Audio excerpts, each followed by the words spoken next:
যারা এই বাংলাদেশকে নতুনভাবে বিনির্মাণ করার জন্য শরীরের তাজা রক্ত ঢেলে একটি নতুন বাংলাদেশ সৃষ্টির লক্ষ্যে এগিয়ে যাচ্ছে এবং এই বাংলাদেশকে এগিয়ে নেওয়ার চেষ্টায় এখনো পর্যন্ত আছে। আজকে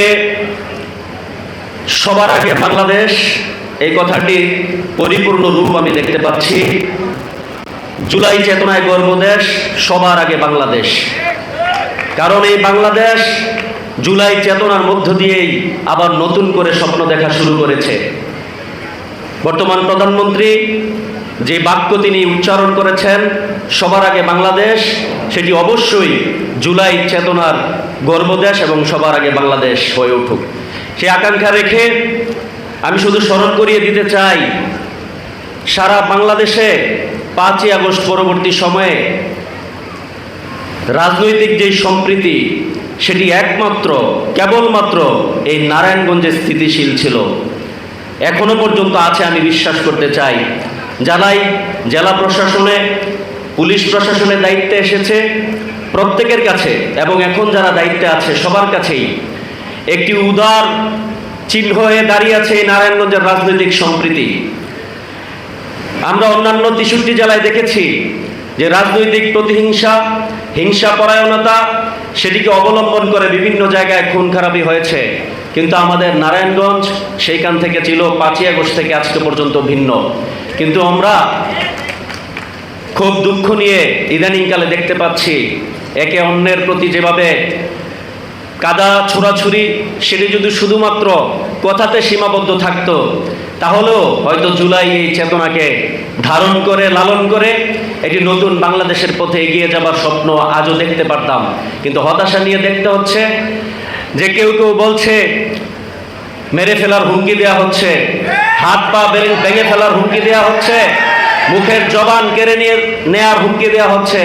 কিন্তু এই বাক স্বাধীনতা ফিরাবার আন্দোলনই ছিল 24-এর গণ আন্দোলন। সুতরাং আমি আহ্বান জানাবো সকল রাজনৈতিক নেতৃবৃন্দকে, আজকে যেই সম্প্রীতির নারায়ণগঞ্জ, এই সম্প্রীতির নারায়ণগঞ্জে এই মঞ্চে বসা, আপনারা যদি দায়িত্ব নেন, আগামীতে এই সম্প্রীতিতে বিন্দু পরিমাণ কোনো ফাটল ধরবে না, তাহলে আমাদের এই বাংলাদেশ এগিয়ে নেওয়া সম্ভব। যেমনিভাবে বর্তমান প্রধানমন্ত্রী চাচ্ছেন, তেমনিভাবে জুলাই সনদ বাস্তবায়নের মাধ্যমে একটি নতুন বাংলাদেশ হয়তো আমরা সৃষ্টি করতে পারবো।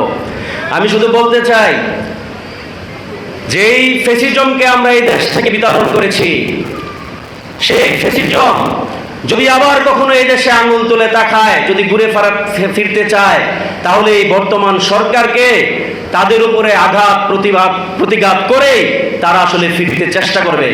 যদি কখনো এই সরকারের উপর এই জুলুম নেমে আসে, আমরা কথা দিচ্ছি, আমরা সবার আগে জাতীয় নাগরিক পার্টি 11 দলীয় ঐক্য এই সরকারের পাশে দাঁড়াবো ইনশাআল্লাহ। আমরা ফ্যাসিজমকে আর কখনো এই বাংলাদেশে আমরা কখনোই বরদাস্ত করব না। আমরা জানতে পেরেছি আজকে দুপুরের পরে আওয়ামী ফ্যাসিজমের নৈরাজ্য এই নারায়ণগঞ্জে সৃষ্টি হতে পারে। চট্টগ্রামে ইতিমধ্যে একটি ভিডিওতে দেখলাম, তারা চট্টগ্রাম শহরকে ঘেরাও করেছে এবং আজকে বিকালে গোয়েন্দা তথ্য রিপোর্টে জানতে পেরেছি যে বিকালবেলা আওয়ামী লীগ আবার তাদের নৈরাজ্য কায়েম করার জন্য মাঠ নামতে চায়। আমি সেই আওয়ামী লীগকে আবার ঐক্যবদ্ধভাবে রুখে দেওয়ার আহ্বান জানাচ্ছি। দল মত নির্বিশেষে যেমনিভাবে আমরা বৈষম্য বিরোধী ছাত্র আন্দোলনের ব্যানারে একত্রিত হয়েছিলাম, যদি কখনো এই বাংলাদেশের লাল সবুজের পতাকাকে আওয়ামী লীগ আঁকড়ে ধরতে চায়, তাদের মুখের জবান আমরা আবার কেড়ে নেব ইনশাআল্লাহ। এবং 5ই আগস্টের সেই জ্বালাময়ী স্লোগান দিয়ে আমি আমার বক্তব্য শেষ করতে চাই, এই আমার দেশ তোমার দেশ, এই বাংলাদেশ বাংলাদেশ, এই কোটা না মেধা, এই আপোষ না সংগ্রাম, এই দালালি না রাজপথ, ইনকিলাব জিন্দাবাদ, মুজিববাদ মুর্দাবাদ।